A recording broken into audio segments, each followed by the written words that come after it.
কবি সভাপতি রাজপথের সাহসী সৈনিক শ্রদ্ধেয় মোশাররফ সিদ্দিকী ভাইকে বক্তব্য রাখার জন্য বিসমিল্লাহির রহমানির রহিম। বাংলাদেশ জাতীয়তাবাদী ছাত্র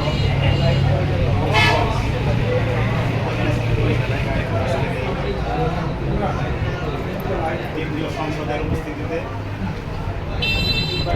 উপজেলার আওতায় জেলা ছাত্রদলের অধীনস্থ কলেজ সমূহে আজকে যে সাক্ষাৎকার অনুষ্ঠানের আজকে এই আলোচনা সভায় আমাদের মাঝে উপস্থিত বাংলাদেশ জাতীয়তাবাদী ছাত্র কেন্দ্রীয় সংসদের বিপ্লবী সহসভাপতি, ঢাকা বিশ্ববিদ্যালয় সবুজ চত্বর থেকে বেড়ে ওঠা নেতৃত্ব,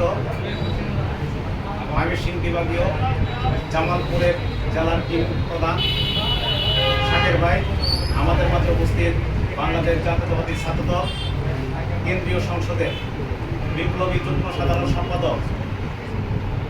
বেসরকারি বিশ্ববিদ্যালয়ের সিনিয়র সহসভাপতি,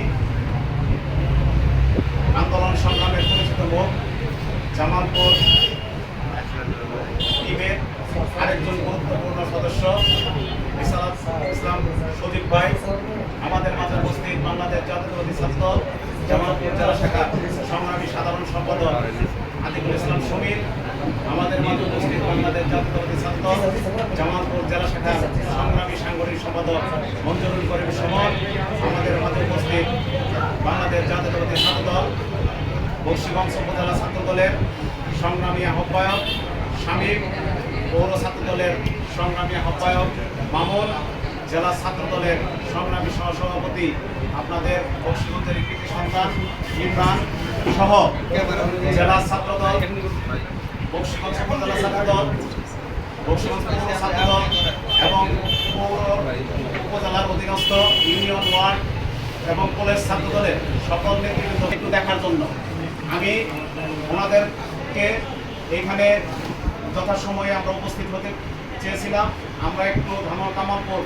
একটু যাওয়ার কারণে সময়ের একটু কি হয়েছে, আমরা তারপরেও যথাসময়ে উপস্থিত হওয়ার জন্য চেষ্টা করেছি। আপনারা যারা কষ্ট করেছেন, আমি এই বক্সিগঞ্জের সন্তান হিসেবে আমি আপনাদের কাছে দুঃখ প্রকাশ করছি। আপনারা যারা কষ্ট করছেন, আপনাদের কাছে আমার সমৃদ্ধ রইল। আপনারা যারা ছাত্রদল করেন, আপনারা যারা ত্যাগ করে এসেছেন, এই কষ্ট নয়, এইটুকু আমি বিশ্বাস করতে চাই। প্রিয় বন্ধুগণ, আজকের এই মত বিনিময় সবাই বক্তব্যটা গুরুত্ব নয়, বক্তব্য ওনারা যে দুটি কথা বলবেন ওই কথাগুলি গুরুত্বপূর্ণ। আর কলেজের যারা নেতৃবৃন্দরা আজকে এখানে উপস্থিত আছেন, আপনাদের জন্য আমার শুভকামনা রইল। আগামী দিনে যারা নেতৃত্বে আসবেন, যারা আজকের এই আজিয়ার মত বিনিময়ের মাধ্যমে কেন্দ্রীয় নেতৃবৃন্দকে আকর্ষিত করতে পারবেন, আমার মনে হয় বিগত দিনে আন্দোলন সংগ্রামে যারা ভূমিকা রেখেছেন তারাই আগামী দিনে নেতৃত্বে আসবেন, এই আশা প্রত্যাশা ব্যক্ত করে এবং সবার সুস্বাস্থ্য কামনা করে আগামী দিনে আন্দোলন সংগ্রামের মধ্যে দিয়ে আমরা যারা এই সুসময়ের বর্তমান অবস্থানে রয়েছি, আগামী দিনের সকল পরিস্থিতি পরিবেশ দেশনেত্রী বেগম খালেদা জিয়া, দেশ নায়ক জনাব তারেক রহমানের নির্দেশক্রমে যে নির্দেশনা আসবে সেই নির্দেশক্রমে আমরা রাজপথে থাকবো, এই আশাবাদ ব্যক্ত করে সবার সুস্বাস্থ্য কামনা করে